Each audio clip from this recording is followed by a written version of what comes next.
Jadi manusia di Indonesia nggak akan sebebas dulu lagi. Karena Anda akan diatur oleh satu buku ini. Buku apa coba? Yuk kita saksikan. Assalamualaikum teman-teman cerita Untungs. Kejahatan kemanusiaan telah dilakukan tanpa kita sadari. Manusia telah dikontrol oleh sistem yang menguntungkan elit global. Apakah itu benar? Kali ini Komjen Dharma Pongreken memaparkan bagaimana UU Omnibus Law telah mengatur segala hajat hidup manusia yang keuntungannya hanya untuk elit global. Ini adalah Undang-Undang Kesehatan Omnibus Law. Itu yang Nomor dimaksud. 17 tahun 2023. Oh itu? Ya, itu. Yang bisa mengatur Seluruh aspek kehidupan manusia dari A to Z. Ya. Tapi sebenarnya mereka yang duduk di dewan ibaratnya ya. Paham gak sih? Apa namanya? Saya yakin mereka tidak paham seutuhnya bahwa itu akan menghancurkan kehidupan keluarganya sendiri pada akhirnya ketika mereka sudah tidak berkuasa. Dan pada saat mereka sadar pun udah terlambat. Sudah. Udah jalan kan? Ya kan Anda andil dalam menghancurkan bangsamu sendiri. Mari saksikan kisah lengkapnya hanya di Cerita Untungs.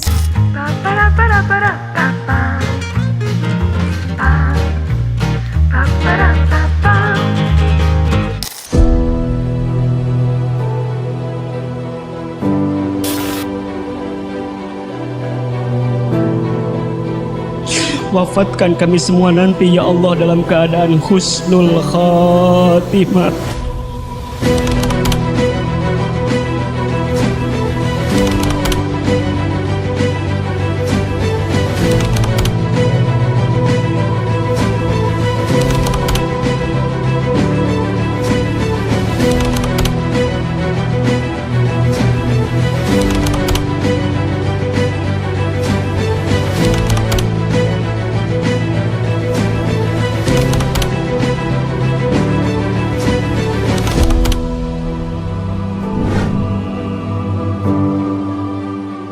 Assalamualaikum warahmatullahi wabarakatuh. Makin panas, makin seru banget kalau kita dengar obrolan dengan bintang tamu kita yang berikut ini. Karena dari episode sebelumnya waktu kita ngobrol, ada satu pembahasan yang menarik mencolek satu kitab ini yang ternyata ketika dicolek baru sedikit partnya itu bikin kita mikir.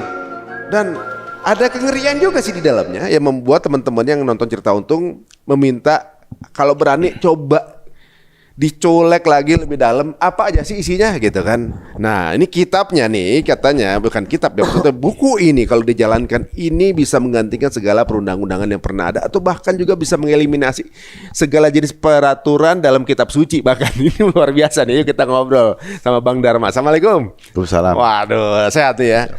Kemarin pakai baju Pancasila, sekarang pakai baju singa nih. Wah. Ngomongin sebuah kitab yang ada di tangan saya ini nih. Ini kitabnya ini kemarin Bang Dharma bilang juga ini mengatur dari ujung rambut orang Indonesia sampai ujung kaki. Contoh yang paling literal apa? Termasuk imannya. Iman kan di dalam. Justru karena di dalam, kalau kebutuhan fisiknya tidak bisa terpenuhi, demi memenuhi kebutuhan fisiknya, imannya bisa Gadaikan. Ya. Dan itu sudah bisa kita lihat. Banyak contohnya. Iya, banyak Gitu. contohnya. Memang dibikin seperti itu. Yes, itu Dikondisikan seperti itu. dikondisikan seperti itu sehingga masyarakat terbentuk supaya no left behind. Jadi ketika kebutuhan dari hardware kita nih, ya secara fisik yang kemudian dikurangi, Dibatasi, dan kemudian bahkan ditiadakan. sampai ditiadakan. Ya, Kalau ditiadakan sampai untuk bisa mendapatkan kebutuhan itu, maka mau nggak mau. lepaskan imanmu. Ini mirip-mirip kayak ini dong, bandar narkoba. Kan pertama dikasih dulu, Yes. ya kan. Ya. Kemudian ketagihan, butuh dikurangin. Ketika kepengen banget, bayar. Ya, Jadi apa? Kadang-kadang jadi klepto segala macam ya, demi itulah bisa. konsep jebakan Batman. Oh. Karena setiap perbuatan mereka lindungi dengan batu, sehingga banyak di antara kita tidak mampu melihat udangnya yang ada di balik batu. Yang kita lihat cuma batunya aja. Kita cuma lihat batunya. Dan mereka menghadang dengan konsep sains supaya kita hanya memahami data empirik. Gitu. Jadi kita cuma selalu memandang sesuatu bukan dari spiritual, hanya sesuatu yang bisa kita lihat Yes. dan logika aja gitu. Dan itu dibentuk sebagai belief system. Bagaimana cara membentuk dari kitab ini? Di kitab ini, ya ini adalah ending daripada bentukan yang selama ini terjadi di tengah-tengah masyarakat, di mana masyarakat sudah terbentuk untuk selalu mengandalkan hal-hal fisik. Padahal kita lahir bukan dari kekuatan fisik, tapi dari kekuatan non fisik atau kekuatan supranatural. Ya. Kita ada dalam tubuh natural, tetapi yang menghidupkan kita adalah supranatural. Iya benar. Nah, ketika dihadapkan dengan hal-hal fisik, kemudian tidak punya pemahaman supranatural, maka kita akan jatuh dalam kebodohan, di mana kita tidak lagi merasa memiliki kekuatan lain di balik itu. Karena selama ini kita sudah dibiasakan supaya tergantung, sehingga akhirnya supaya candu, supaya akhirnya menggantungkan diri kepada si pengatur sistem. Oh jadi menghamba gitu. Karena butuh gitu. Ya, akhirnya orang menjadi menghamba, bahkan melacurkan diri demi kebutuhan itu. Oh. Jadi Padahal Tuhan tidak mau kita melacurkan diri selain menjadi hambanya. jadi si pemilik sistem ini lagi mencoba untuk playing God. Bukan sedang mencoba, dia sudah hampir 80%, 85% dia melakukan itu. Jadi perjalanannya tinggal ya 15% lagi lah, kurang lebih. Jadi kayak orang And banyak done. ini kita cuma bagian dari Apa ya kalau mainan yang tangan digini-gini? iya ini apa namanya? Itu. Puppet ya. Iya itu. Dan kita pada ngikutin aja gitu. Kita akan ngikutin aja karena memang kita digiring, diseragamkan pemahaman kita dan dibuat aturan bahwa begitu lahir umur 5 tahun masuk TK dan sekolah seterusnya. Dengan tujuannya mereka adalah untuk membuat kita menjadi pekerja, bukan pemikir. Ya. Karena Labor Society. labor society. Oke. Itu, dan itu udah ditanamkan oleh yang saya pernah sampaikan adalah John D. Rockefeller Foundation. Barusan meninggal ini dia. Ya, bukan itu yang meninggal itu Rothschild. Oh iya Rockefeller beda lagi. Tapi Beda. masih ada hubungan mereka kan? Satu klub ya. Satu kongsian. Satu klub. Waduh, sebenarnya orang bertanya-tanya nih, yang kita maksud nih kitab apa sih?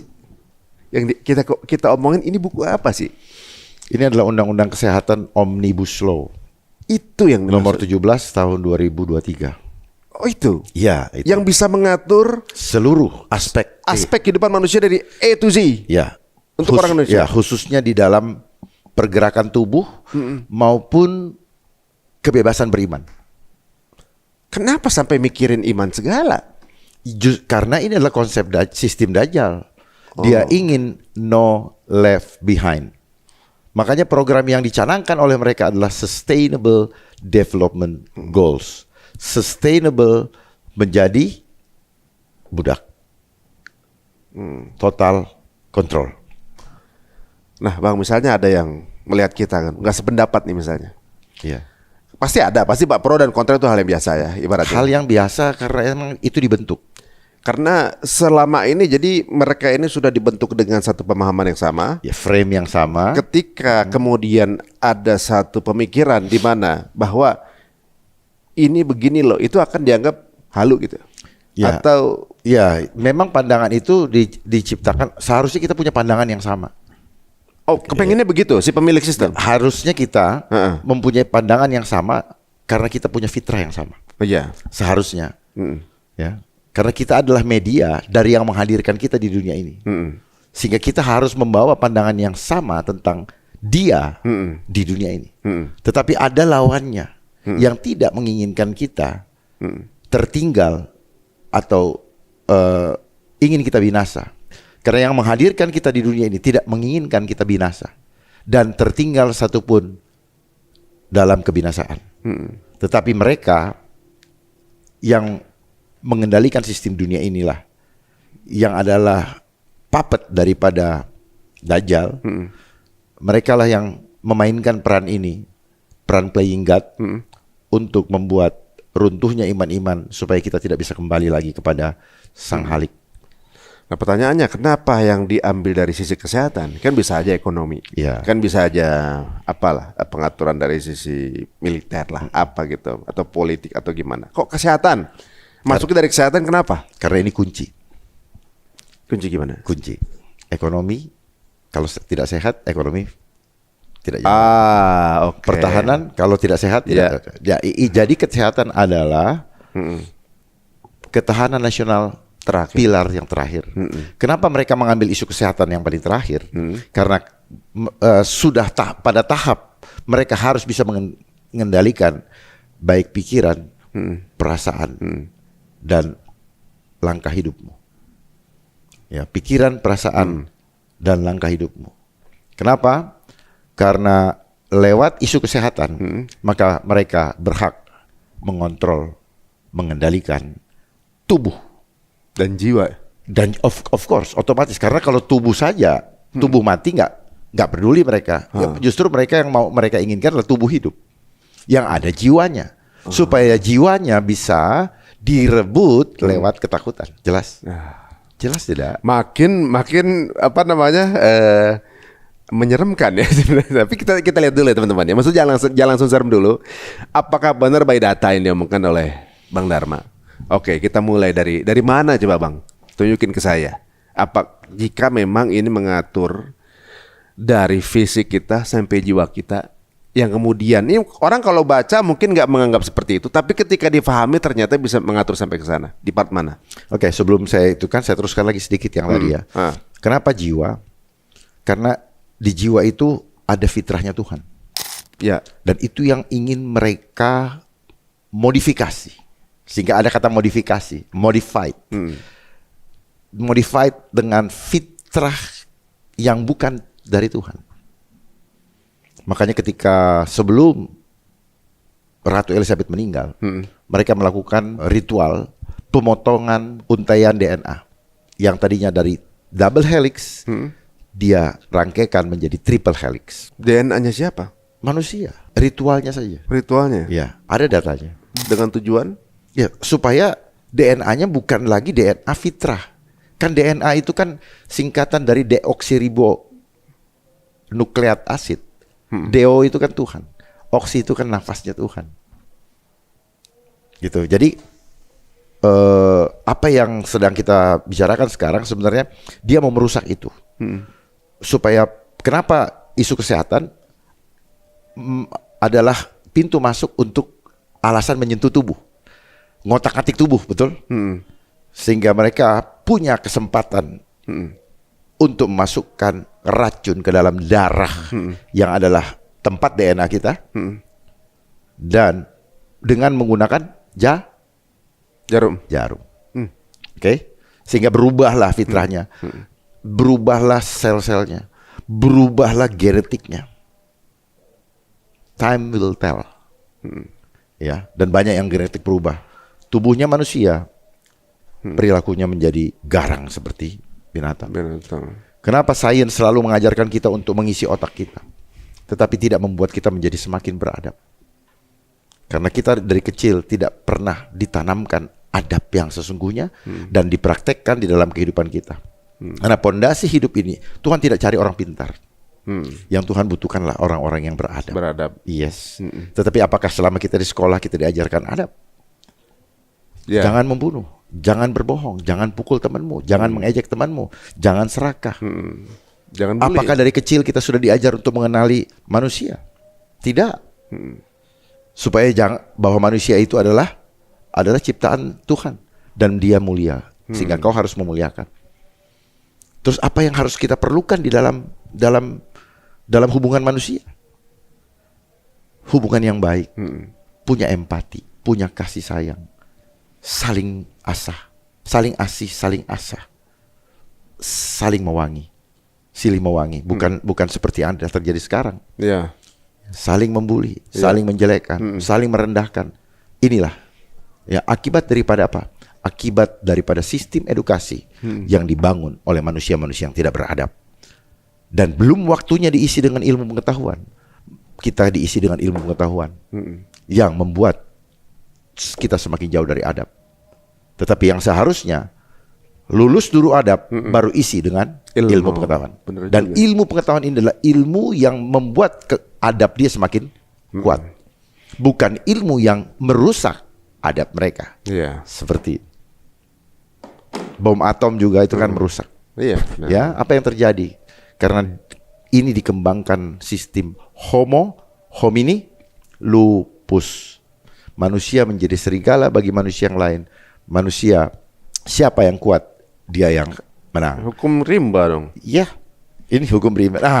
Masuk kita ke inilah hukum rimba yang diatur dalam peraturan yang seolah-olah menggunakan kemasan kepedulian terhadap kesehatan.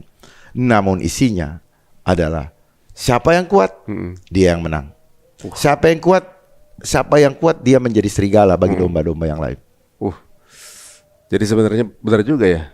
Dalam Islam juga dibilang bahwa belajar adab dulu baru ilmu. Jadi adab beres baru ilmu. Orang punya ilmu tanpa adab dia bisa Ya seperti yang kita rasakan sekarang.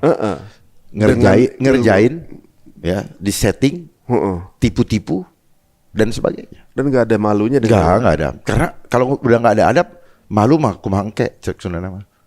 Gimana nanti? Peduli teuing. Gitu kan? EGP dan sebagainya itu kan kata-kata yang sebenarnya bahasa yang tidak beradab sebenarnya. Iya benar juga. Ya, tanpa kita sadari. Berarti kan itu maksudnya bahasa yang mengajarkan untuk tanpa empati sebenarnya kan gitu. Ya kita lihat aja bahasa-bahasa yang kita dengar sekarang. Coba game-game anak-anak main game, anak-anak kecil Tanpa bisa ada komunikasi dengan orang tua, terus kemudian bicara anjir. Iya. Sadar nggak itu plesetan dari apa? Anjir kalau orang Sunda mah. Anjing. Ya anjing. Ya kan? Oh kita bisa ngomong seenaknya, komen dengan orang yang lebih tua, yang lebih. Terus ngomong yang lain-lain lah yang tidak pantas saya ucapkan di sini.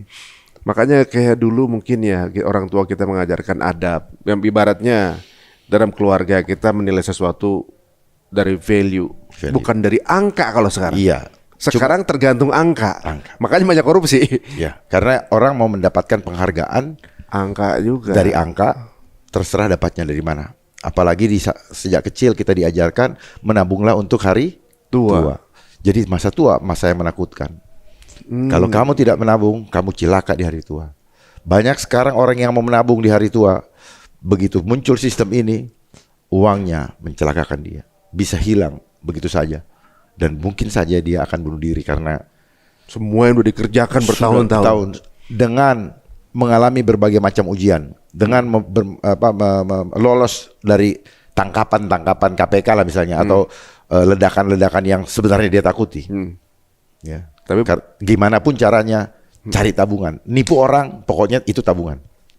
Perlu one day dia juga akan terjebak dengan satu. Dan akhirnya terjebak dengan sistem digital. Nah, tadi kita bahas kan, hilang begitu aja bisa. Iya. Oh jadi seperti episode yang sebelumnya kita bahas juga bahwa semua akan diarahkan ke digital.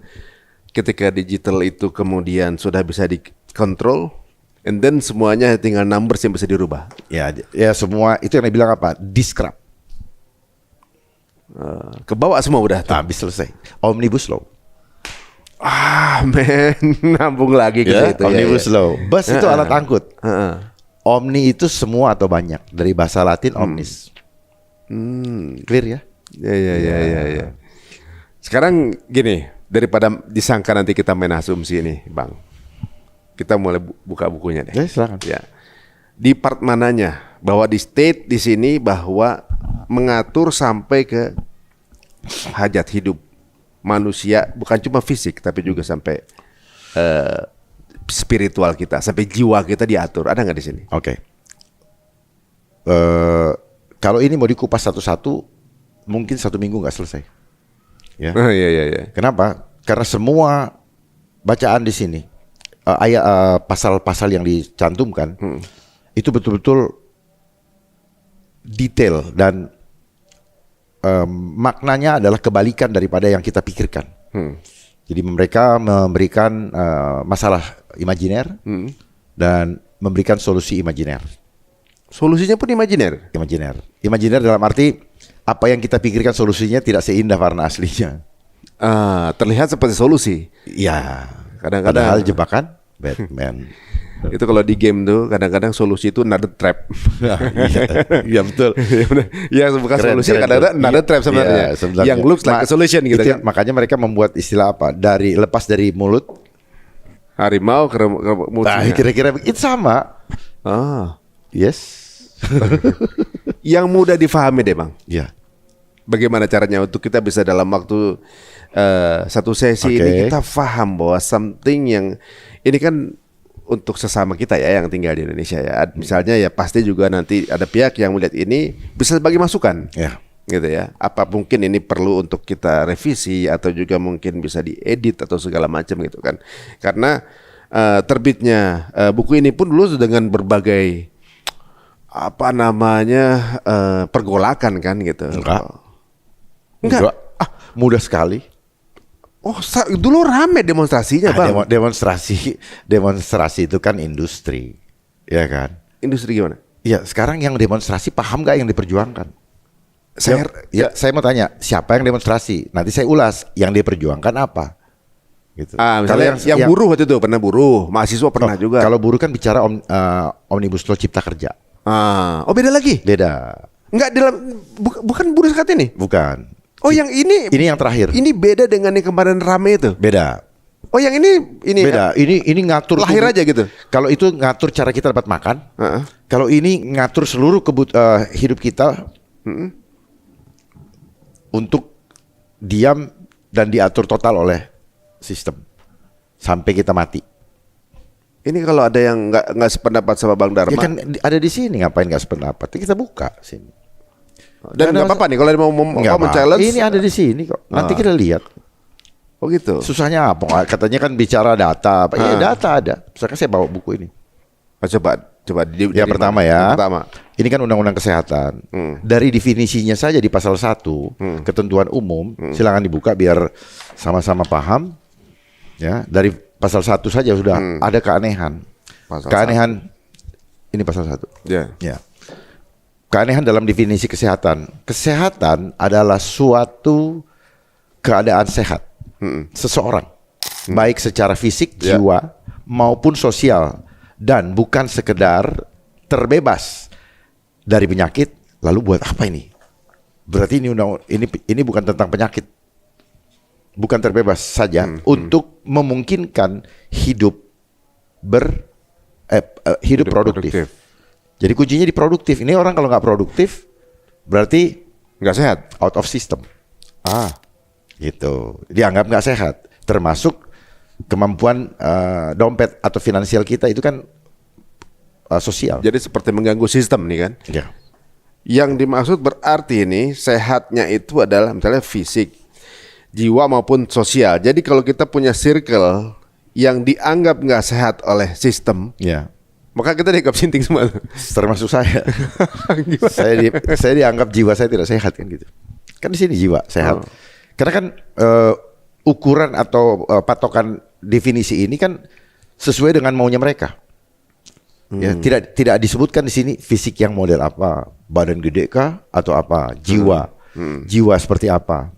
Orang rajin beribadah, tetapi undang-undang ini akan membatasi kita untuk beribadah. Masa? Zaman Covid. Ya. Jiwanya butuh penyegaran, jiwanya butuh penguatan. Justru dilarang alasan virus. Apa itu tidak mengganggu jiwa nanti? Yang ada makin lemah. Padahal kekuatan itu ketika kita worship of God, kita beribadah dan kita khusyuk betul-betul, ada peluru pun kita nggak akan gentar. Tetapi di sini, ya dengan alasan segala macam. Makanya WHO sudah mengatakan akan ada virus X, penyakit X. Masa nggak dengar penyakit X namanya? Belum secara. Udah rame penyakit X namanya. Seperti apa penyakit X itu? Ya suka-sukanya dia lah. Ada nggak? Pokoknya gue mau bikin apa? Jadi kayak kamu bikin skrip ya suka-suka kamu bikin.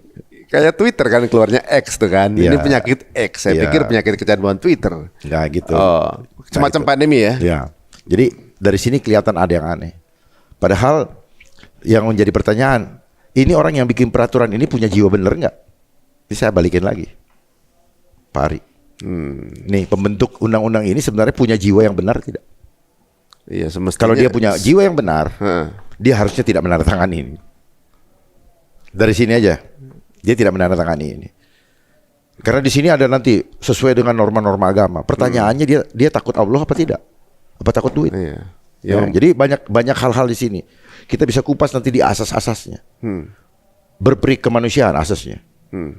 ini tidak berperi kemanusiaan. Jadi selalu terbalik daripada yang disampaikan. Ada di dalam asas-asasnya di pasal 2 ini. Ya.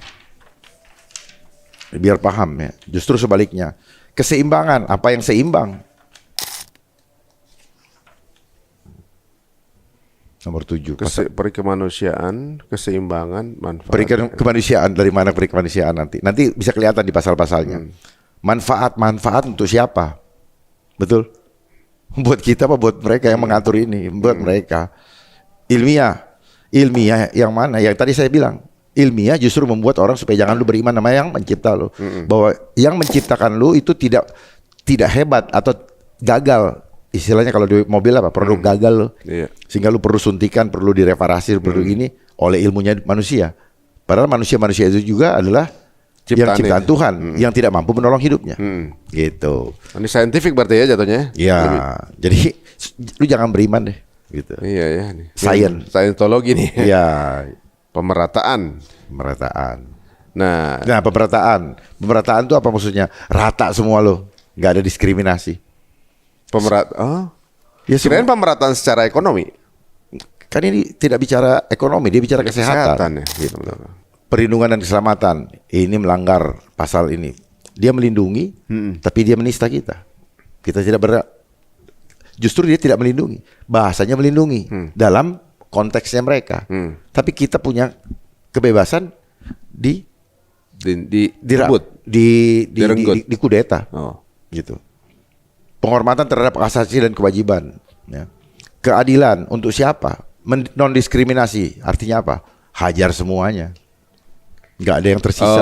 No left behind lagi. Dan seterusnya, ini banyak banget kalau mau dihitung. Terus ini ada ya keterpaduan dalam nanti mereka yang melayani kita, bos. Bahasa gampangnya apa? Ini keterpaduan keroyokan, bos. Oke. Keroyokan sebenarnya itu, bos. Ada aparat ini terpadu kan. Pokoknya biar datengin satu persatu rumah, akhirnya apa? Kita nggak mampu berbuat apa-apa. Itu keterpaduan itu bahasanya keroyokan. Gampang. Berarti one command. Bukan rame-rame datengin itu. Ada yang dijaga ini. Untuk diginiin kan harus dikeroyok biar nggak bisa. Iya, nggak bisa berkutik. Itu, bos. Lewat mana aja nggak bisa. Ya kan kalau datang ke rumah kan sudah diinin oleh aparat. Si nakes itu kan itu namanya terpadu, bos. Itu yang dibilang terstruktur, sistematis, dan masif, terpadu. Sebenarnya itu rangkuman dari TSM itu terpadu betul itu perbuatan. Terserah perbuatan baik atau tidak baik. Pokoknya caranya tujuan harus tercapai. Nah itu dibungkus dengan protokol. Proses total kontrol. Jelas ya? Nih, partisipatif ya. Sebenarnya apa itu? Adu domba, bos. Maksudnya gimana tuh? Ya, partisipatif. Mas Ari dianjurkan berpartisipasi untuk melaporkan saya ketika tahu saya katanya lagi nggak enak badan. Laporkan ke mereka. Karena kalau tidak lapor, ada di pasal 395. Kalau ketahuan saya sakit, Mas Ari tahu, Mas Ari ditahan. Karena nggak kemudian nggak partisipatif. Nah, bahasanya gitulah. Dan standar dari sakit itu sesuai harus sistem. Maksudnya orang yang dianggap sakitnya diduga pun. Nanti baca di pasal 395 ya. Diduga. Udah kayak apa aja. Suka-suka lu duga juga. Jadi misalnya dia nggak kenapa-napa, tapi kalau by system diduga lu sakit. Nggak by system. Ini kan kita belum bicara kalau sudah masuk dalam sistem ya. Kalau kalau belum masuk dalam sistem, ini kan cara memaksa untuk orang mau tidak mau masuk dalam sistem dan mau dipasang chip. Ini nanti mau divaksin dan mau dipasang chip. Itu sebenarnya supaya masuk dalam sistem digital. Karena seperti pembicaraan kita yang sebelumnya, saya memberikan yang circle itu digital identity, di mana yang terakhir itu adalah healthcare. Ya. Dan healthcare itu yang belum dilaksanakan di operasionalnya ini supaya healthcare itu. Tapi ini belum jalan kan? Mana? Ini buku ini. Sesungguhnya ini sudah diputuskan, sudah dianggap berlaku, namun masih digugat. Oh, tapi belum resmi berjalan. Ya kita nanti lihat apa alasannya mereka karena mereka menunggu. Menunggu kalau di pasal 353 harus ada pemicunya. Kenapa jadi Mereka harus create story, membangun opini. Ada ini, ada itu, ada ini. Rakyat takut. memantaskan ini boleh dijalankan? Iya. Jadi dia Mirip. untuk membangun kriteria. Terus banyak jumlah orang yang masuk rumah sakit. Dihitung 2 kali lipat daripada periode sebelumnya. Sehingga sah untuk diumumkan adanya wabah atau adanya kejadian luar biasa. Oh. Ada pasalnya. Jadi terstruktur sekali ya. Iya. Oh, TSM ini tadi. Iya, ini sistematis namanya. Wah. Dia mereka sudah atur dia punya itu. Jadi ilmu TSM itu ilmu mereka dan itu adalah by design. Dirancang oleh konsep intelijen. Buat masalah citra reaksi, beri solusi. Tapi sebenarnya mereka yang duduk di dewan ibaratnya ya. Paham gak sih apa namanya? Saya yakin mereka tidak paham seutuhnya bahwa itu akan menghancurkan kehidupan keluarganya sendiri pada akhirnya ketika mereka sudah tidak berkuasa. Dan pada saat mereka sadar pun udah terlambat. Sudah. Udah jalan kan? Ya kan Anda andil dalam menghancurkan bangsamu sendiri. Saya rasa juga mungkin banyak dari mereka yang belum baca ya. Lo bagaimana mau baca, orang ini harus jadi kok. Ini barang udah jadi dalam bahasa Inggris. Ini kerjain, terjemahkan dalam bahasa negaramu. Lalu sahkan untuk persiapan berkaitan dengan WHO Pandemic Treaty nantinya. Oh, ini berarti memang rencananya bukan. Jadi rumah besarnya nanti WHO Pandemic Treaty. Itu- Baru operasionalnya pakai ini gitu. Sehingga ini sudah disiapkan, ini dicanangkan sehingga dia tidak terlambat meresponnya. Responsifnya tidak tanggapannya tidak lambat. Istilahnya udah disiapkan ya jadinya. seolah-olah kita ini responsif sekali. Oh, ada begini sudah siap ini gitu. Jadi sebenarnya Senjatanya ini. campaign besarnya itu udah disiapkan dan ini toolsnya Toolsnya ini Untuk menjalankan itu. senjata disiapkan dulu, baru perangnya di campaign itu. digaungkan. Oh. Bulan Mei Jadi nanti. belum dipencet ini tombolnya. Belum. Tapi butuh aplikasi apa namanya toolsnya dulu untuk bisa ngejalanin. Toolsnya dulu kan, senjatanya, ininya, apanya segala macam. Wah. Ini aturan main yang tidak ini kan apa namanya ya, piranti lunaknya kan. Nah, softwarenya kan. Ya. Nah, masa nggak ada yang tahu sih, Bang? Masa ibaratnya kan ini kan kalau misalnya udah dibaca dan mereka paham kan nggak mungkin mudah kemudian ini tergelontor ke masyarakat kan, gitu. Apalagi banyak keluarganya juga, saudaranya yang tinggal di sini. Ya kalau mereka peduli. Coba kalau saya di situ, nggak bakal jalan ini. Masa yang duduk nggak ada yang peduli sih dari segitu banyak? Ya tanya aja, diundang aja mereka yang bikin undang-undang ini, peduli nggak? Oh. Coba. Tapi ini belum pernah di challenge. Ini maksudnya buku ini belum pernah di challenge di apa namanya apa sih ibaratnya kayak diforumkan gitu untuk Belum. Jadi per ayatnya itu maksudnya apa? Nggak ada yang mau, dan banyak orang yang balas baca, belum apa-apa, aduh, malas baca. Hebat kan? Membuat orang malas baca dengan bentuk aja udah malas baca.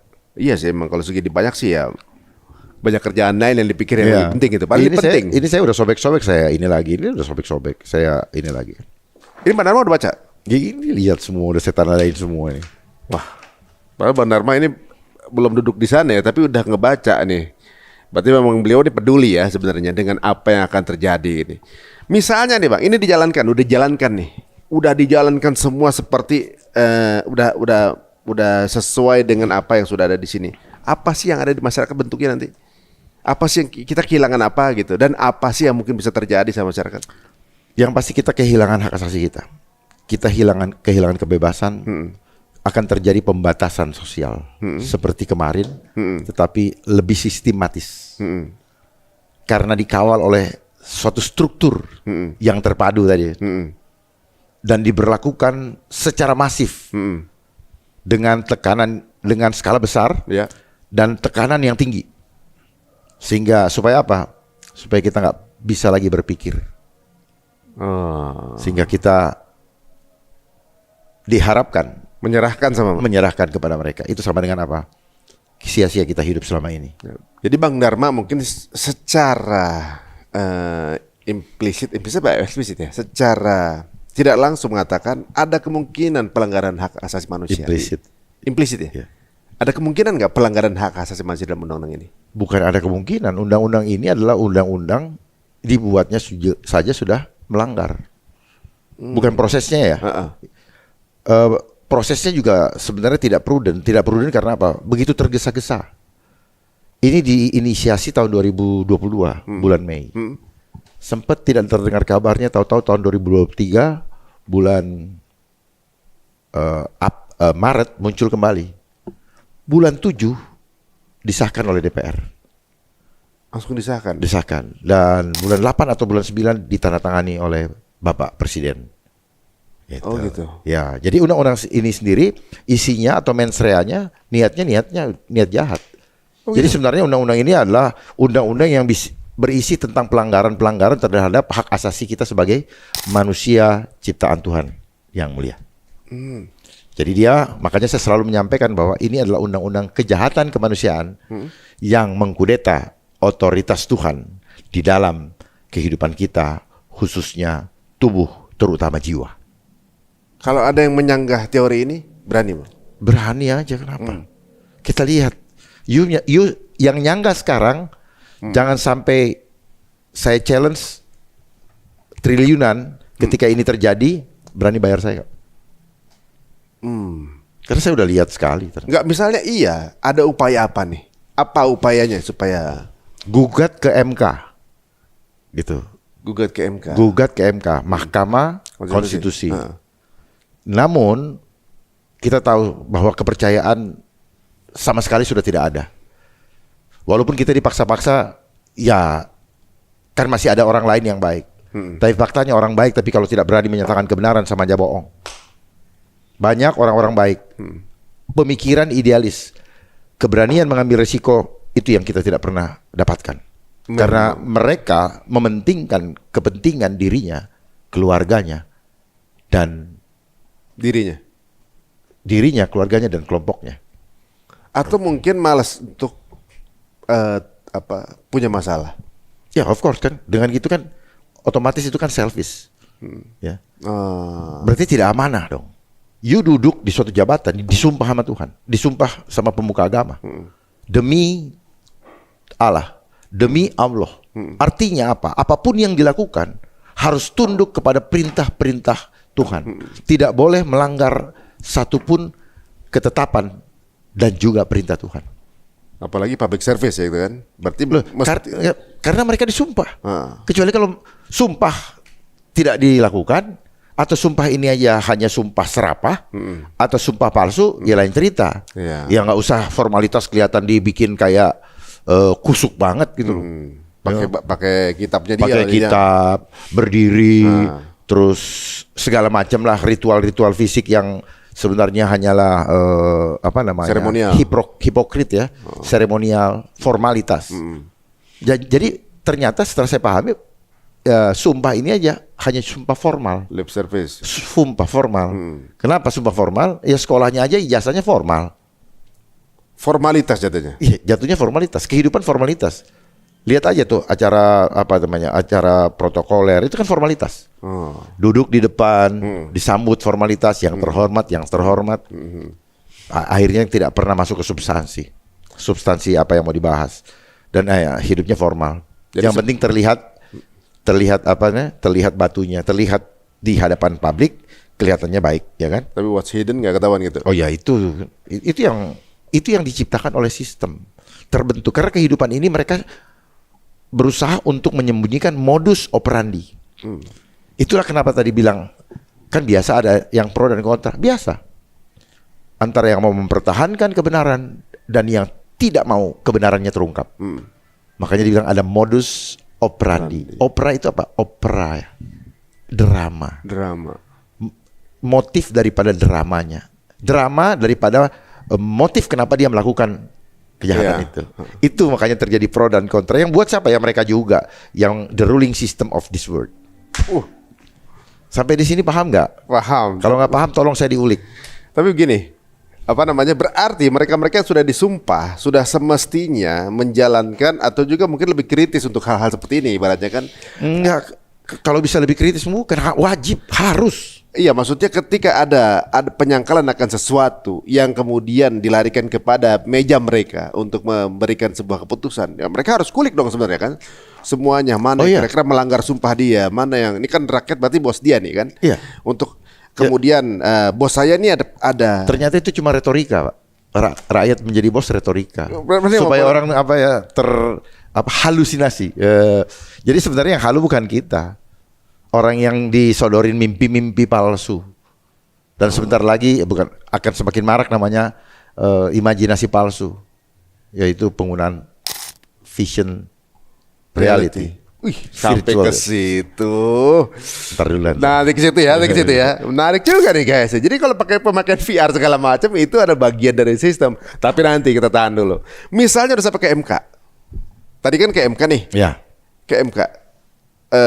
Kira-kira apa yang mesti dilakukan oleh MK akhirnya supaya kemudian ini nggak kemudian bisa atau perlu dikaji ulang mungkin atau juga mungkin di cancel dulu atau gimana?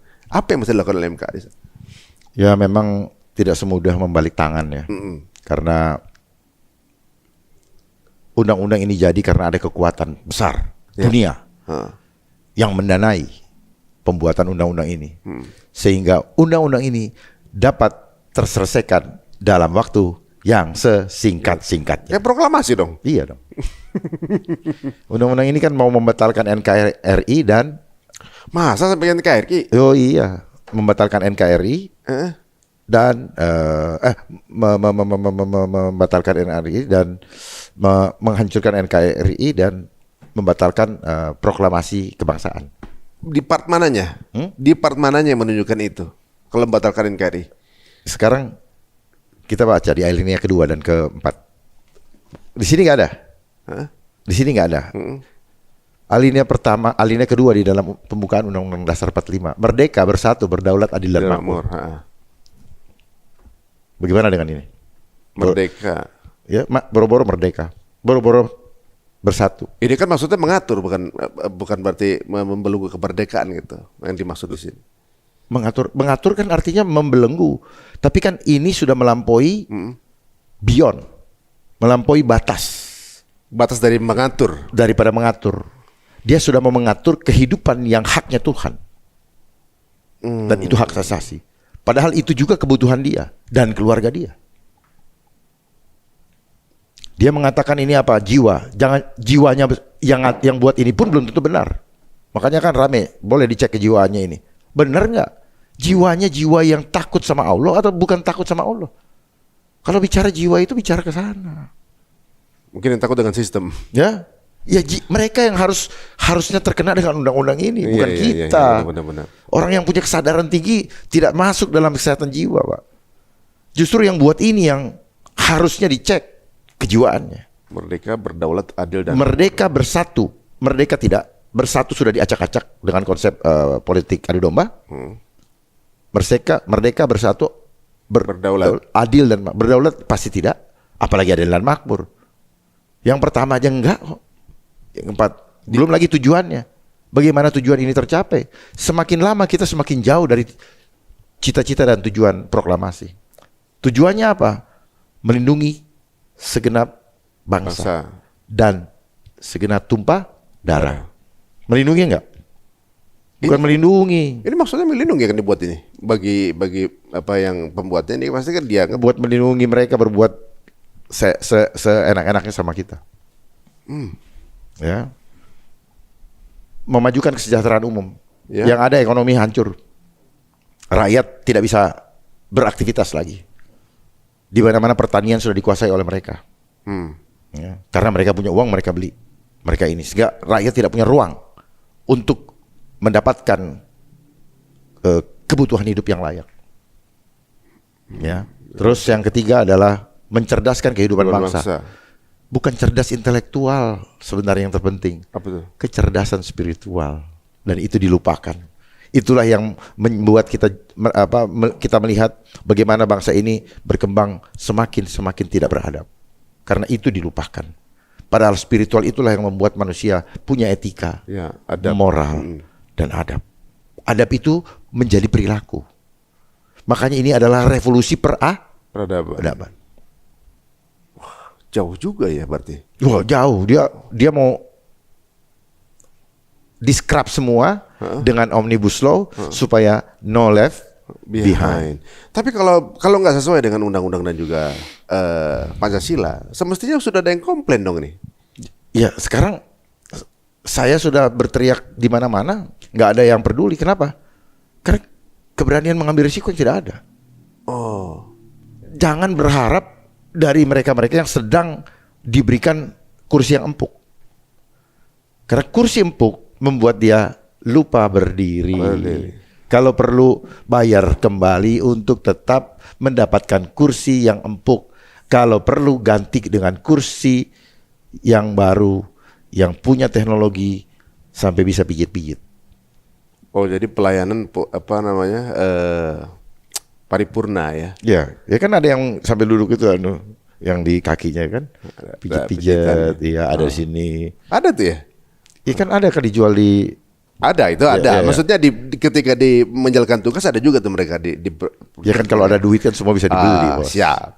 Nah setelah MK kemudian mempelajari, kalau yang jujur mestinya apa yang dilakuin? Kalau yang jujur, kalau tiba-tiba misalnya nih Orang hakim di MK atau hakim agung di MK atau yang di pembuat undang-undangnya? bukan, maksudnya semestinya ketika ini kemudian kita objection. Larinya kemana katanya? Ke MK. Oke, di MK. Semestinya MK yang sesuai, yang ideal, mesti apa yang dilakukan sampai akhirnya ini kemudian mengamankan masyarakat. Ini kan sebagai sebenarnya Bang Dharma ini tindakan sayang kepada rakyat, ya kan? Sangat. Ini rasa sayang kepada bangsa sebenarnya. Ini membuktikan bukan kepentingan saya. kepedulian beliau kan Bukan gitu. kepentingan saya. Ini pasti ada risikonya juga kan gitu kan. Ibaratnya dengan mengutarakan ini pasti ada yang nggak sepaham kan gitu ya. Dan ini bukan berarti tanpa resiko beliau melakukan ini. Dan untuk karena yuk ada second opinion dan ini untuk untuk kebaikan teman-teman semua gitu ibaratnya.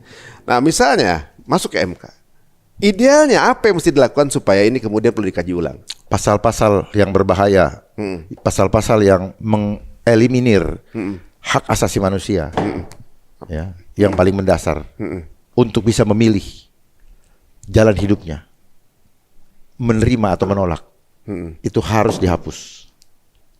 Di mana contohnya? Di pasal 4. Undang-undang ini adalah undang-undang kematian.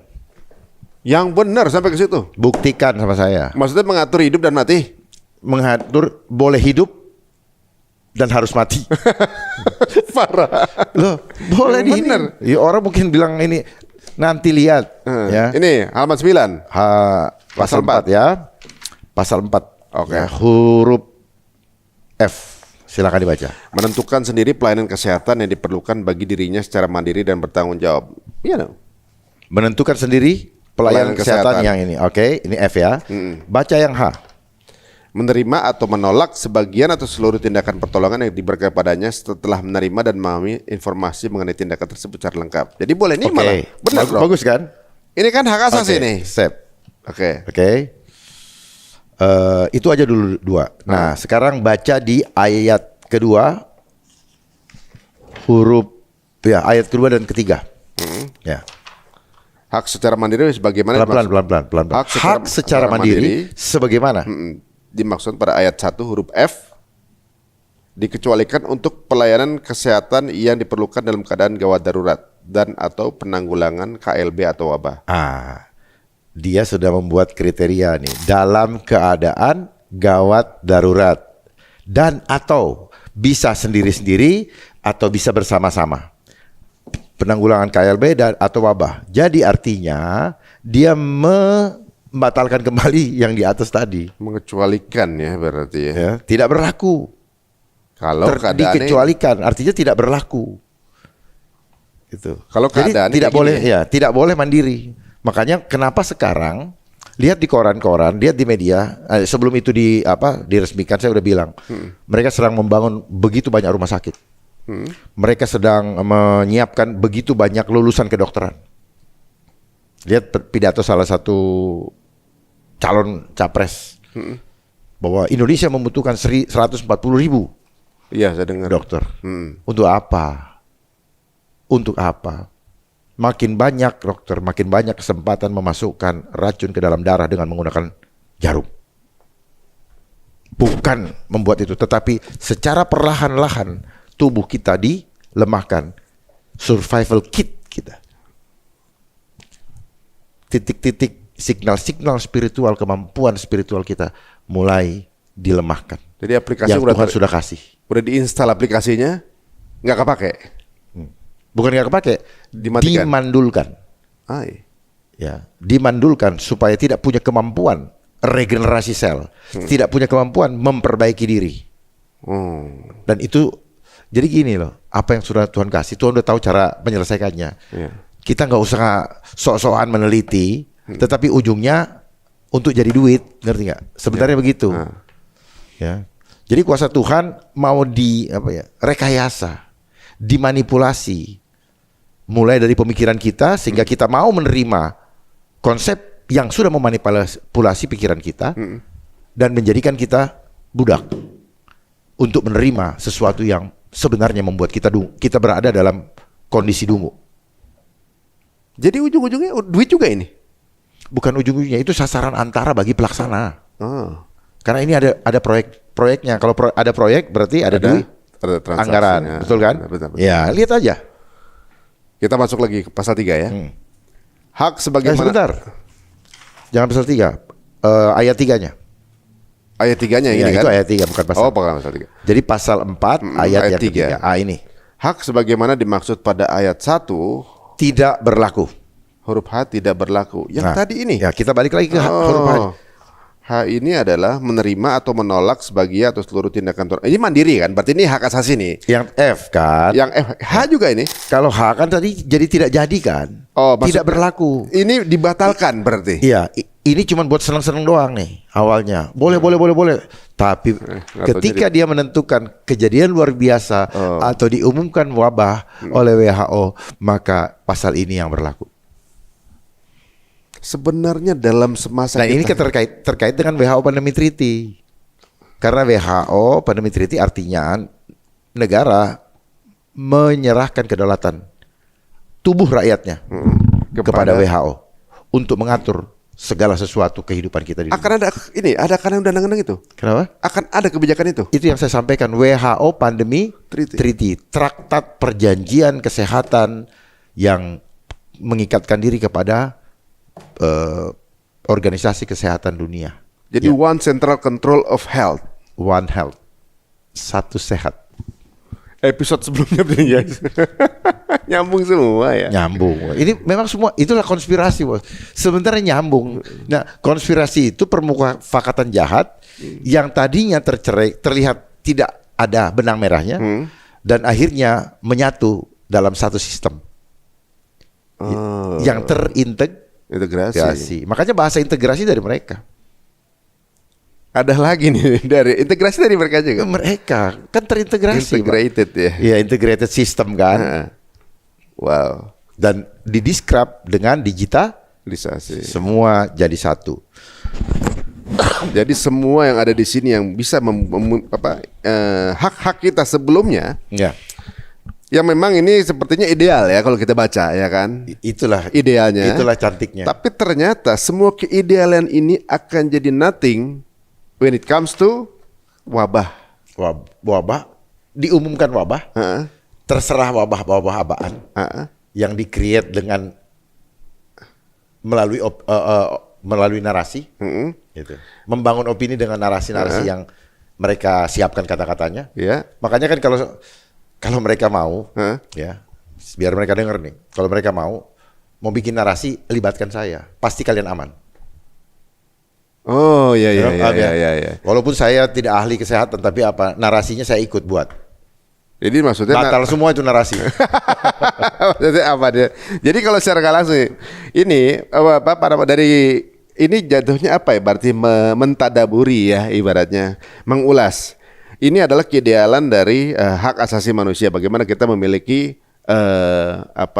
keputusan secara pribadi untuk kesehatan kita. Ya, di sini diatur inilah hak asasi. Ini hak asasinya. Ya, Tapi semuanya ini langsung akan batal dengan sendirinya. Kedaulatan kita akan beralih ketika when it comes to the situation of Itu Pandemi. kejadian luar biasa Kejadian luar biasa atau wabah?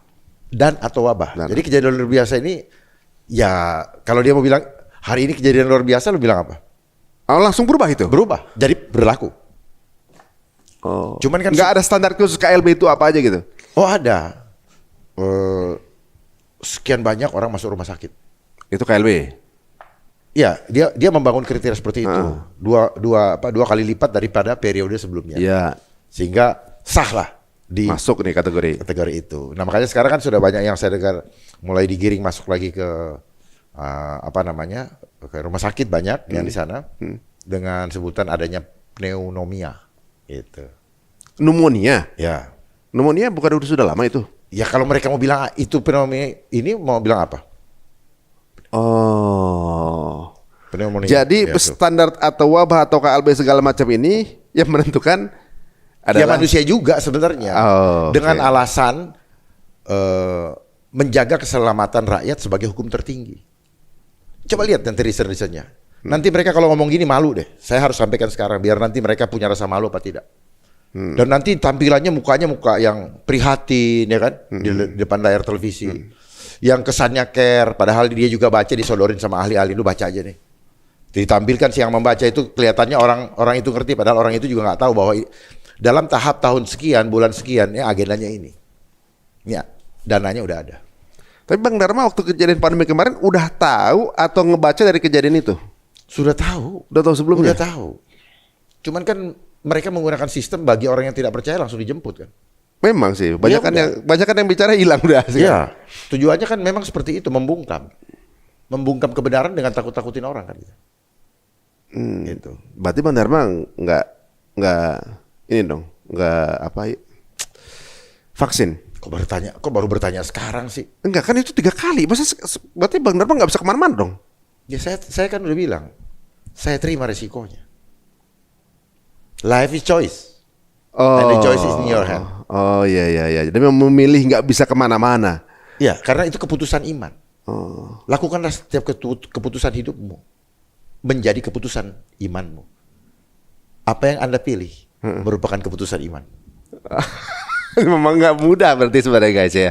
Karena misalnya kerjaannya harus keluar kota gitu misalnya ya. Kemudian itu ada satu peraturan seperti ini, maka it's a choice. Sebenarnya itu jebakan ya yang mereka ciptakan. Sebenarnya nggak perlu ada. Jadi kayak nggak ada pilihan gitu. Ya itu. Nah ini kita ke depan semakin digiring sama sekali tidak punya pilihan, sehingga masuklah dalam era total kontrol. Total tuh. Tapi belum kan sekarang. Ya. Belum sampai total kontrol. Ini sedang kan? mereka siapkan. Coba lihat nanti ganti presiden. Iris kuping saya kalau tidak terjadi itu. Orang programnya itu yang kita bahas dalam pembicaraan kita yang lalu, Sustainable Development Goals. Itu di situ ada 17 program. Itu yang mereka jalankan karena anggaran yang ada ya untuk itu. Tapi kalau di fasad atau di depannya itu adalah seperti Peduli, anggaran- seperti program yang peduli terhadap keselamatan untuk melindungi, ya Ini manusia. kalau ada yang mendebat berani nih, Bang Dharma. Ya ayo, Aduh. Guys, ini makin nggak ayo aja kok. menegangkan ya. Kan begini, kalau kita punya niat untuk apa ya, membangun kesadaran, membangkitkan kesadaran dan tujuannya untuk benar, kenapa harus takut? Iya. Lebih kritis lah. Nanti mati aja kok. Semua akan mati juga gitu. Loh, ya Coba iya. caranya seperti apa kan gitu. ya? Makanya saya memilih dengan cara seperti ini. Ada lagi nggak pasal yang lain, Bang? Oke, pasal 40 Halaman 26. Pemerintah pusat dan daerah bertanggung jawab menyediakan pelayanan kesehatan ibu yang sesuai dengan standar aman bermutu dan ya terjangkau. artinya begini, ini semua dari mulai perut bayi di perut ibu, Ya, itu sudah dikontrol oleh negara. bagus dong kalau untuk kebaikan. Ya kalau yang nggak tahu itu nganggap bagus. Ya karena mindset kita selama ini dibilang seolah-olah itu baik. Padahal udang di balik batu daripada niat itu. Apa mensreanya. yang dibaca sama Ya. yang dibaca sama Bang Dharma apa? Mereka mau merusak fitrah kok. Kita lahir dari Tuhan, percayalah Tuhan udah siapkan toolkits yang super paripurna ya. paripurna. Cuman manusia mulai dikilik-kilik gimana jadi duit, gimana keluar anggaran dan sebagainya, buatlah program-program itu. Jadi ini sebenarnya apa ya? Cari-cari kerjaan tapi bikin masalah. Di part mananya nih? Ya kalau secara pasal, secara Secara ya. data. Oke, tadi itu part besarnya. Sekarang pasalnya pasal 42. Setiap bayi berhak memperoleh air susu ibu eksklusif sejak dilahirkan sampai usia 6 tahun. 6 bulan. 6 bulan. Kecuali atas, Indikasi medis. ada kaitannya nggak susu? Kan kalau mungkin kecuali yang dimaksud Nah, misalnya pertanyaannya, ini air susu ibu eksklusif dihasilkan dari ibu? Atau dalam tanda kutip susu yang dari mana? ini air susu ibu eksklusif ditulisnya. Ibu eksklusif. Pertanyaannya, apa kaitannya dia dengan hukum? Apa kaitannya dengan hukum? Sehingga banyak terus bagaimana standar jumlahnya? Kan banyak orang-orang yang ibu-ibu yang tidak mudah mengeluarkan air susu, betul ya. Terus nanti dia ini sendiri sampai ada baru ada. Ya, kondisi khusus lah. Ya. Artinya apa? Kalau orang tidak begitu, apa yang diterima? Susu apa? Susu formula. Ya, formula yang kita kenal kan. Heeh. Terus kalau itu dicap susu eksklusif untuk bayi gimana? Dan isinya apa? Karena sebenarnya alam sudah menyediakan. Ada alternatif lain. Ya, dengan santan. Apa? Nabati. Ya, nabati. Ya, air kelapa, susu kelapa. Santan kelapa. Itu kan bisa. Karena dia punya partikel itu sesuai dengan Jadi maksudnya bahwa part ini sebenarnya adalah sebuah kontrol. hak prerogatif masing-masing tanpa harus diatur di aturan gitu kan. Nggak perlu diatur. Itu kan cuma permainan ini aja, mindset seolah-olah melindungi, tapi dari awal dia sudah merusak supaya kita nanti Mengontrol dari mulai lahir berarti ini. Iya, supaya kita dengan alasan teknologi, ada teknologi, alasan peduli supaya nantinya cerdas, yang ada yang ada kayak robot. Kalau ini kan sekarang ada pola begini nih, Bang. Kalau baru lahir kan banyak suntikan tuh. Banyak suntikan tuh kan. Iya. Di zaman dahulu ya, di zaman ya pokoknya sebelum kita jauh lah gitu. Itu mereka lahir nggak pakai suntikan. Maksudnya ketika lahir tanpa ada suntikan ini, suntikan itu, itu sehat-sehat aja. Ada yang jadi sultan, ada yang jadi pokoknya ya dulu zaman Nabi, zaman sultan, nggak ada tuh pola lahir disuntik dulu, disuntik anak, suntik ini, suntik itu segala macam. Apakah ini mirip dengan itu? Mirip apa aja? Berarti gini, sekarang polanya setiap anak bayi lahir harus ada suntikan berbagai suntikan, kalau nggak anaknya sakit nanti kan gitu kan? Kalau enggak, menurut siapa? Ya yang terpola gini, kalau misalnya nggak disuntik ini, nanti gedenya akan begini. Itu namanya propaganda.